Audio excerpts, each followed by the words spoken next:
Halo teman-teman, di sebelah saya ini sudah ada Jazz GK tahun 2017 dan ini tipe yang RS. Ini milik keluarga saya dan masih jalan sekitar 48.000 kilometer ya. Dan di video kali ini saya akan review sedikit mobil ini dan juga saya ada dua pembahasan. Satu, apakah mobil ini menjadi alasan kenapa Honda Jazz ini jadi nggak laku lagi sampai akhirnya discontinue. Dan yang kedua, kenapa mobil secondnya ini masih banyak orang yang cari. Yuk kita masuk ke pembahasannya.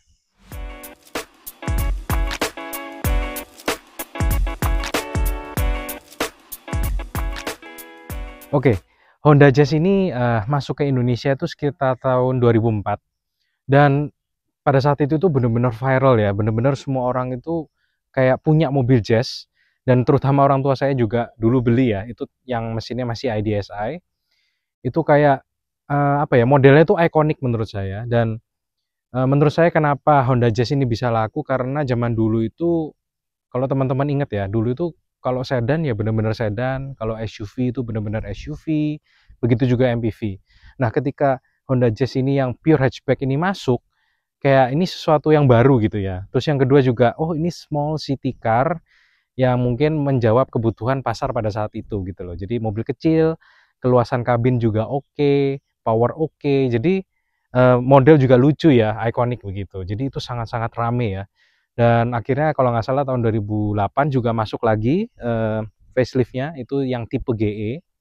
Dan kebetulan orang tua saya juga ada ya tipe GE. Oh ya, saya juga sempat punya tipe GD tapi yang mesinnya sudah diganti dengan VTEC. Nah, itu saya mobil pertama saya itu Jazz GD yang VTEC. Itu mobil pertama saya yang warna abu abu gelap dan udah ada side skirtnya, body kitnya lah gitu. Nah, terus selanjutnya tadi tipe GE itu juga masih modelnya mirip ya, masih ikonik.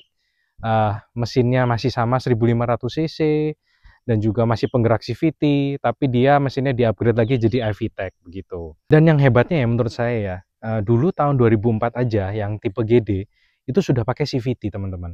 Seingat saya tahun itu adalah tahun transisi di mana orang-orang yang dulu masih pakai manual, kayak manual tuh umum ya, itu lagi transisi ke otomatis gitu loh. Masih orang tuh masih belum ada trust-nya gitu, masih skeptis lah gitu.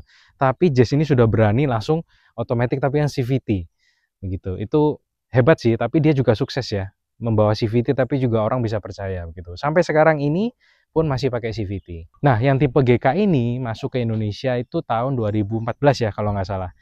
Nah, mesinnya masih sama 1500 cc dan yang ini juga penggerak depan dengan CVT dan juga tenaganya kalau nggak salah 120 HP dengan torsi 145 Nm dan itu untuk city car sangat-sangat cukup ya. Lumayan kenceng gitu loh, lumayan powerful begitu. Nah, Jazz tipe GK ini memang perubahan desainnya paling banyak daripada yang GE ya. Dan ini sebenarnya menurut saya desainnya itu nggak jelek ya. Dan kita lihat dari tampang depannya ini memang sudah ngikutin zaman modern ya. Kan sekarang sukanya yang sipit-sipit lampunya begitu ya. Dan memang dari form factornya masih mirip ya. Cuman kalau menurut saya yang ini agak lebih gepeng gitu ya.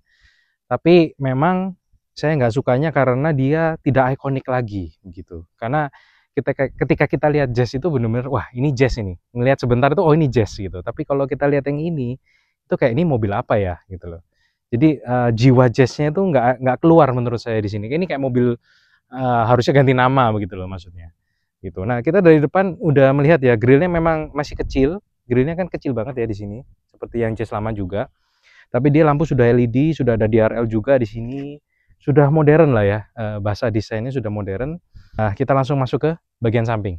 Oke, di bagian samping ini kita langsungnya mencolok menurut saya di spionnya ya, karena dia seperti two-tone, jadi dia pakai warna yang hitam. Dan juga kita disambut dengan velg yang proporsinya ini itu menurut saya jadi kelihatan besar ya velgnya. Gagah sih, keren ya. Dia sebenarnya profilnya kan 185-55 R16, jadi ini desainnya juga bagus ya, sudah modern two-tone begitu ya. Dan ini mohon maaf ya, banyak battle scar di sini karena pemakaian. Dan di bagian sini juga sudah ada body kit ya, dikasih side skirt begitu. Tapi ada satu keluhan yang saya nggak tahu ini di unit saya aja atau di unit teman-teman juga ada. Jadi bagian pintunya ini saya nggak suka karena sebenarnya secara bobot dan kokoh itu kokoh ya. Tapi kalau ini ya saya peragain ya, kalau nutup tuh nggak bisa rapet. kayak bener-bener kita harus sekuat tenaga, nah baru bisa nutup. Jadi kalau gini nggak bisa. Padahal itu apa ya? Saya tenaganya itu normal untuk mobil pada umumnya begitu loh. Saya nggak tahu mungkin karena penempatan engselnya atau bagaimana ya. Jadi ini tuh susah sekali untuk nutup gitu loh. Harus kita benar-benar serius nutup baru bisa gitu loh. Begitu juga yang belakang. Jadi nggak cuma depan aja semuanya. Tuh seperti ini saya nutup. Tuh. Semua pintunya itu harus benar-benar ditutup dengan serius. Kita pakai tenaga baru bisa nutup. Itu salah satu keluhan saya sih begitu.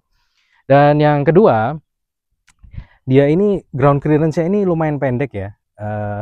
Jadi saya sering kali nggak di Jazz ini aja sih, dari sejak yang GD sampai yang GK, GD, GE, GK, itu saya sering kali gasruk ya bawahnya. Terutama kalau kita ngelewatin apa namanya kayak naikkan sedikit mau ke carport atau ada ground jalan yang lumayan parah itu suka gasruk bagian bawahnya gitu. Jadi ini ground clearance-nya agak pendek begitu. Karena ini juga siluetnya sebenarnya kalau kita nyetir di dalam kan kayak sedan ya. Ini juga kan pendek ya, begitu. Kita lanjut ke bagian belakang. Tampilan belakang ini juga agak berbeda ya. Bukan agak berbeda, ini berbeda jauh sih daripada yang GD dan GE. Dia lampunya terutama ya berbeda ya. Kalau GD dan GE itu kayak segitiga besar, begitu juga lampu depan ya kan segitiga besar begitu. Tapi ini seperti vertikal kayak gini. Saya sih inget ngelihatnya ini jadi kayak lampu belakangnya Pajero ya. Cuman ini kan yang merahnya ke bawah gitu kalau Pajero. Kalau ini ke atas begitu. Nah, dia juga sudah dikasih apa namanya topi ya, spoiler atas. Dan keren, saya sukanya di bagian belakang ini ya. Ini bagian bawah ini kayak ala-ala karbon gitu loh teman-teman. Ya, terus juga ada reflektor kanan kiri. Nah, di sini juga emblemnya dibanggakan sekali iVTEC-nya ya. Tipe RS iVTEC, di sini Jazz. Teman-teman mungkin ada yang relate ya. Ingat nggak dulu itu pernah ada rumor atau ya yang beredar lah ya pada saat zaman Jazz yang GD. Bagian J-nya ini di atas J-nya ini kan ada titiknya. Itu banyak yang dicolong ya. Katanya berharga atau gimana gitu. Itu saya inget banget dulu pada saat bawa itu sering banget dengar selentingan seperti itu. Terus kita masuk ke bagian bagasi. Ya, ini satu lagi ya. Ini keluhan saya. Itu bagian pintu bagasinya. Selama ini saya kalau pakai mobil yang belum power back door ya, itu kalau buka kan cuman gini langsung naik ya. Ini nggak mau. Naik ini nggak mau ini. Tuh. Ini naik nggak mau. Ini contoh ya. Ini sudah tinggi loh teman-teman. Masih turun lagi. Jadi harus benar-benar didorong sampai mentok. Oke. Gitu. Saya nggak tahu masalah ini tuh di unit saya aja atau di unit yang lain juga begitu. Mungkin teman-teman yang punya Jazz GK boleh komen di bawah. Tapi kalau yang pintu samping saya pernah merasakan Jazz GK-nya teman saya juga sama begitu.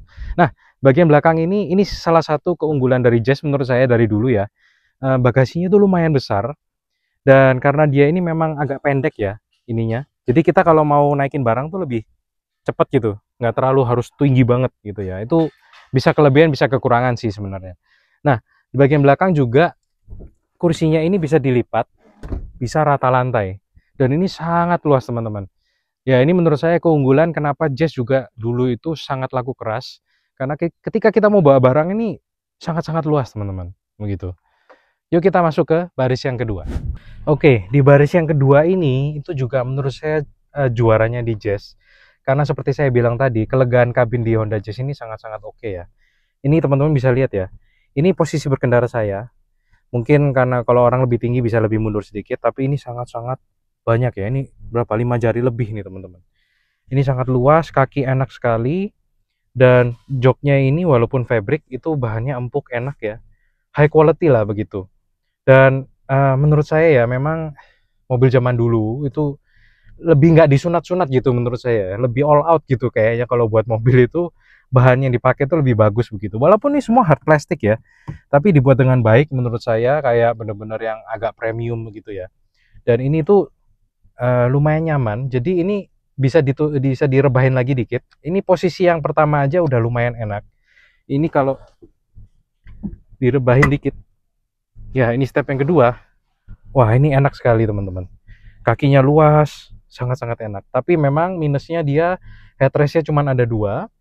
Dan di tengah sini nggak ada armrest, cuman itu aja. Tapi ini sangat sangat-sangat lega teman-teman. Jadi untuk perjalanan panjang mungkin nggak terlalu capek ya, cuman tinggal kita kasih bantal aja buat armrest begitu. Dan di belakang ini tidak ada fitur terlalu banyak seperti biasa ya, ada pegangan tangan, terus juga tidak ada charger di bagian tengah ya. Jadi mobil zaman dulu lah menurut saya begitu. Dan dia ini kerennya bagian atas ini bahasa desainnya disamakan ya sama WRV dan BRV sekarang pun. Atap ini pakai hitam. Sebenarnya plus minus ya hitam ini. Ada yang suka, ada yang enggak. Kalau saya suka karena tidak kotor. Tapi memang mungkin ada beberapa orang yang nggak suka karena kabinnya jadi terasa lebih gelap begitu.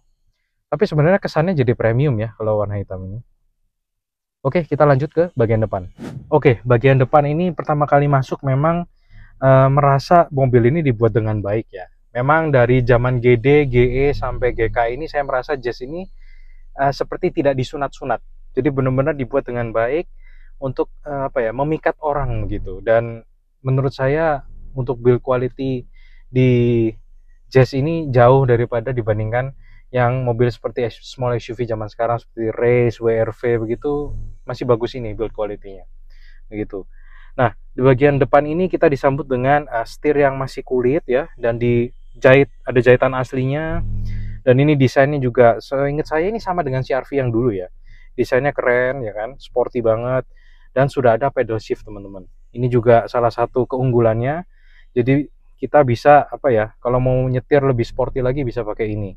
Dan di sini memang pencetannya sedikit, tapi ini sudah ada cruise control. Jadi kalau dibawa keluar kota itu masih nyaman, bisa cruise control loh, walaupun nggak ada ADAS ya. Sekarang kan zaman mobil tuh berlomba-lomba dikasih ADAS. Ini kasih cruise control aja udah nyaman harusnya dibawa keluar kota. Dan di sebelah kiri ini untuk pengganti media di sini, dan juga next, back, dan juga volume up dan down begitu. Dan salah satu lagi yang saya suka di mobil ini yang tidak disunat adalah teleskopiknya teman-teman. Jadi ini tilt dan teleskopik, jadi bisa dicari posisi paling nyamannya untuk nyetir di sini. Tapi memang ketika masuk ke sini itu kita harus kayak agak turun karena ini kan agak pendek ya. Jadi kayak mau masuk sedan gitu. Oke, untuk spion, lampu wiper masih belum otomatis ya kan, masih normal. Terus kita juga di sebelah kanan ini ada cup holder yang lumayan, di depannya ada AC-nya, jadi bisa sedikit mendinginkan minuman. Tapi di sebelah kiri tidak ada ya. Dan ketika saya lihat sebelah kiri ini, bahasa desainnya ini ternyata masih di bawah ya sampai sekarang. Saya ngelihat ini tuh, oh ya ini kayak BRV sama WRV ya sebenarnya, cuma dirubah sedikit begitu. Karena di bagian sini ini masih soft touch, ya kan? Tapi di bagian atas ini masih hard plastic begitu. Dan bagian tengah kita disambut dengan head unit, dan head unitnya ini menurut saya untuk tahun 2017 ini tuh sangat modern ya. Karena gini, ironis sekali ya, saya kan punya Toyota Race tahun 2022. Dan fitur yang ada di head unit Jazz 2017 ini persis, ya ada beda sedikit sih, tapi mirip sekali dengan Toyota Race saya yang 2022. Jadi masih tetap medianya bisanya Bluetooth ya kan, iPod bisa, telepon, ya radio itu aja. Tapi di sini bahkan ada HDMI yang full sama kabel aux-nya. Jadi miris sekali ya. Saya punya Race yang lebih modern 5 tahun, tapi fiturnya disunat segitu banyaknya gitu. Dan bergerak ke bawah pun climate controlnya ini seperti mobil mahal ya sebenarnya. Jadi dia pakai capacitive touch, jadi kayak seperti layar sentuh begitu. Dan sudah lengkap juga pengaturannya, sirkulasi, defogger depan belakang, AC-nya, on-off-nya, dan juga bisa mengatur bisa ke kaki, ke kepala begitu ya. Dan di bagian tengah sini ada power outlet 12 volt, cup holder 2, tempat penyimpanan sedikit, shifternya juga normal, ini seperti Jazz dari zaman GD ya, modelnya kurang lebih seperti ini. Rem tangan masih manual, dan yang saya nggak suka lagi juga ya, itu ini konsol box tengah yang sini. Ini tuh kalau lebih tinggi enak sih, karena ini kan kursi bisa dinaik turunin ya. Saya sudah nyoba ke paling bawah, ini tuh masih kayak nggak bisa buat jadi armrest gitu loh. Harus begini kan nggak enak ya. Sebenarnya kalau agak tinggi sedikit enak, bisa dibuat jadi armrest. Padahal kalau lihat dari bentuk konsol boxnya ya, ini kan ada kayak lebih panjang untuk armrest ya. Tapi kenapa kurang tinggi gitu ya? Sebenarnya kan dia sudah ada maksudnya untuk buat armrest begitu ya. Ya kurang pasnya di situ aja sih sebenarnya. Ya selebihnya masih normal, glove boxnya, kaca tengah ini udah day and night, ini ada lampu ya kan. Terus juga sini sudah ada kaca walaupun belum ada lampu. Ya cukup nyaman karena kita merasakan build quality-nya yang bagus menurut saya begitu. Kita lanjut ke rasa berkendaranya. Oke, rasa berkendara dari Honda Jazz GK 2017. Ini saya sangat excited ya karena untuk mobil yang sudah 8 tahun, tapi ini tuh menurut saya masih sangat nyaman. Ketika kita masuk pertama, impresi pada saat kita buka pintu itu berat ya, kokoh, kayak apa dibuat dengan baik. Kita tutup juga lumayan kedap ya, walaupun tadi keluhan saya masalah pintunya ya. Dan yang saya notice pertama kali itu mungkin karena saya terbiasa bawa race saya ya, small SUV zaman sekarang gitu ya, itu adalah kekedapan kabinnya. Zaman sekarang ini menurut saya mobil di harga segini, oh ya, note ya teman-teman, ini tuh harga dulu pas dibeli itu kurang lebih di harga 290 jutaan. Itu yang tipe RS, CVT, yang paling tinggi kalau nggak salah. Itu harga segitu zaman sekarang ini nggak dapat kekedapan seperti ini. Walaupun tidak bagus banget, tapi satu level di atasnya WRV, Race, BRV dan teman-temannya begitu. Ya, kerasa banget gitu loh. Dan ketika kita masuk, pegang setirnya, terus tidak ada rattling di dalam kabin ya, itu build quality-nya bagus gitu. Dan saya merasa memang pada saat saya dulu pernah nyetir yang GD, Jazz GD itu build quality sangat bagus, sangat nyaman. Saya pernah juga pakai yang tipe GE selama 1-2 tahun, itu juga sangat nyaman. Begitu juga dengan ini, walaupun dari tiap generasi menurut saya build quality-nya itu ada penurunan sedikit-sedikit. Dan yang saya rasakan paling kerasa itu di umur kakinya si Honda Jazz ini, itu semakin baru, semakin umurnya semakin pendek gitu. Jadi ya itulah, kayaknya itu kualitasnya itu semakin diturunin menurut saya. Yang kedua yang saya notice juga di suspensinya ya. Suspensinya ini memang ciri khas Honda itu dia suka kalau ngeracik suspensi itu karakternya kekeras. Tapi yang ini tuh menurut saya sangat nyaman karena tidak mengayun. Jadi kaki-kakinya ini memang sudah diservis sekali ini ya, ganti bushing dan apa gitu saya lupa. Itu jadi nyaman lagi seperti baru lagi. Saya pernah pakai mobil ini pada saat kakinya rusak, itu memang agak gelodakan ya. Dan yang kedua memang road noise agak masuk sedikit, tapi karena kekedapan kabinnya tadi itu jadi membuat nyaman begitu. Dan bantingannya itu meredam sekali, enak gitu loh. Ketika kita belok, handlingnya ya, ini juga ciri khas Honda ya, handlingnya dari setirnya itu direct sekali dengan ban, jadi sangat presisi. Dan juga ketika kita belok-belok, limbung hampir nggak ada, body roll juga minim sekali. Yaitu tapi menurut saya dibantu karena dia punya form factornya itu hampir mirip sedan. Jadi dia low to the ground ya, jadi agak pendek, terus ground clearance-nya juga nggak terlalu tinggi. Jadi itu menambah kenyamanan dalam menyetir begitu. Oke, secara mesin ini juga cukup powerful, di atas kertas sangat besar ya, sebenarnya 120 HP, torsi 145 Nm. Sangat mumpuni sekali dalam kota, satset, dan juga nyaman karena dia sudah CVT. Begitu juga kalau saya bawa keluar kota itu sangat enak sekali. Kita butuh tenaga juga dapat. Kita mau agak sporty, kita bisa pakai pedal shift. Kita naik, saya pernah bawa ini ke Trawas, ke Tretes, tanjakan juga tidak ada masalah, dilibas semua. Jadi all round lah, oke lah begitu. Cuman memang yang tidak bisa dibawa mobil ini adalah kalau kita misal jalannya sangat jelek itu ya, itu sering gasruk. Terus kalau kita kayak ada naikan gitu ya, naikan terus kita kayak di carport atau di mana gitu, itu sering gasruk, sering banget itu. Jadi perlu diperhatikan gitu. Dari sisi visibilitas menurut saya ini sangat oke karena dia penempatan spionnya itu di body ya, di pintu, jadi dia agak maju untuk menghindari blind spot di daerah pilar A ini. Dan di pilar A pun tuh dikasih lagi kaca kecil supaya kita bisa lihat, dan yang pemisahnya ini juga nggak terlalu besar, jadi kita blind spotnya itu hampir nggak ada gitu. Oke banget ini di Jazz ini. Jadi visibilitas oke. Kaca belakang juga sangat besar, spionnya pas ya, kita ngeliat belakang tuh bener-bener luas. Jadi ya makanya nggak heran ya kenapa Jazz ini sangat diminati banyak orang. Begitu juga saya mengendarai mobil ini masih lebih nyaman daripada mengendarai race saya. Oke, saya coba rangkum sedikit. Jadi dari mesin sangat powerful, sangat nyaman dalam kota, luar kota sangat mumpuni. Oh ya, saya juga lupa masukin konsumsi bahan bakarnya itu juga masih cukup irit, masih cukup relevan dengan zaman sekarang. Dalam kota saya pakai kurang lebih 111, 112. Kalau luar kota saya bisa 115, 116. Itu masih irit loh teman-teman. Ya, jadi memang efisiensinya sangat oke. Terus secara kekedapan sangat nyaman, suspensi juga nyaman, bantingannya oke. Jadi overall itu sangat oke, hanya keluhannya itu hanya minor ya, seperti pintu bagasi. Terus seperti armrest ini juga, ini lumayan melelahkan ya sebenarnya kalau nggak bisa ada armrest di sini. Seperti itu, dan juga karena ground clearance pendek, jadi untuk medan-medan yang kurang bagus itu kita nggak nyaman, nggak pede bawanya karena sering gasruk begitu. Nah, kita masuk ke pembahasan yang pertama. Apakah mobil ini jadi alasan kenapa Honda Jazz ini nggak laku ya? Sebenarnya menurut saya nggak juga, tapi menurut saya Honda Jazz yang GK ini itu keluarnya bersamaan dengan zaman dimana crossover itu mulai banyak.